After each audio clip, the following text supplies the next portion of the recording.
Assalamualaikum warahmatullahi wabarakatuh. Perkenalkan, nama saya Farah Zahra dari Prodi Pendidikan Masyarakat. Di sini saya akan menjelaskan tentang poster yang saya buat mengenai tema Navigasi Nusantara Indonesia sebagai Poros Maritim Global. Poster ini menggambarkan visi Indonesia sebagai poros maritim dunia, dan berikut ada beberapa poin penting yang perlu kita highlight.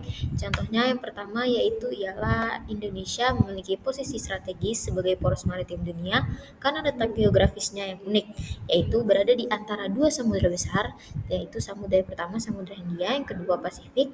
Lalu Indonesia menjadi jalur perdagangan penting yang menghubungkan negara-negara di Asia Timur Tengah dan Eropa. Lalu untuk selanjutnya yaitu ialah tagline menjadi fokus dalam mewujudkan Indonesia sebagai poros maritim dunia.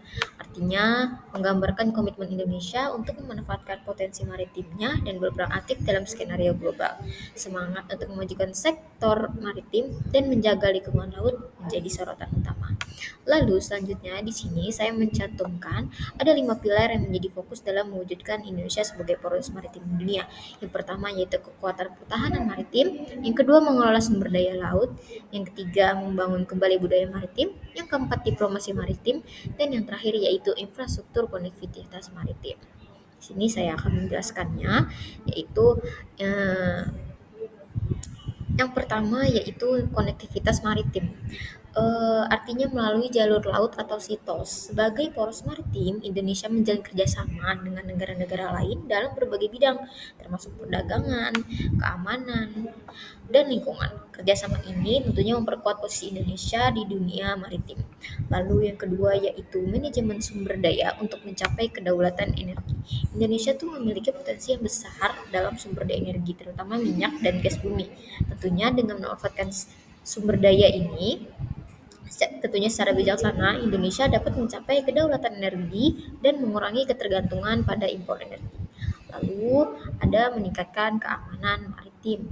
Pengembangan sektor tingkat keamanan maritim ini menjadi fokus penting karena pelatihannya itu dan pendidikannya akan berkualitas untuk menghasilkan tenaga yang kompeten dan siap menghadapi tantangan di laut.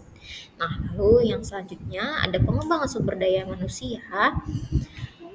Pengembangan sumber daya manusia ini juga menjadi penentu kualitas bagaimana poros maritim Indonesia bisa dipandang sebagai poros global.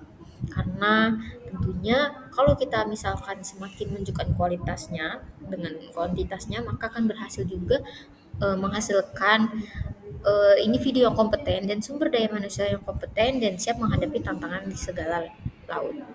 Lalu yang terakhir itu ada konservasi lingkungan laut. Artinya sebenarnya melindungi lingkungan laut itu adalah tanggung jawab bersama. Tapi Indonesia itu juga harus memastikan bahwa keberlangsungan sumber daya laut termasuk mengurangi pencemaran dan merawat ekosistem laut. Gitu. Lalu dengan 40% perdagangan dunia melewati perairan Indonesia, maka konsep poros maritim dunia semakin relevan dan penting negara kita.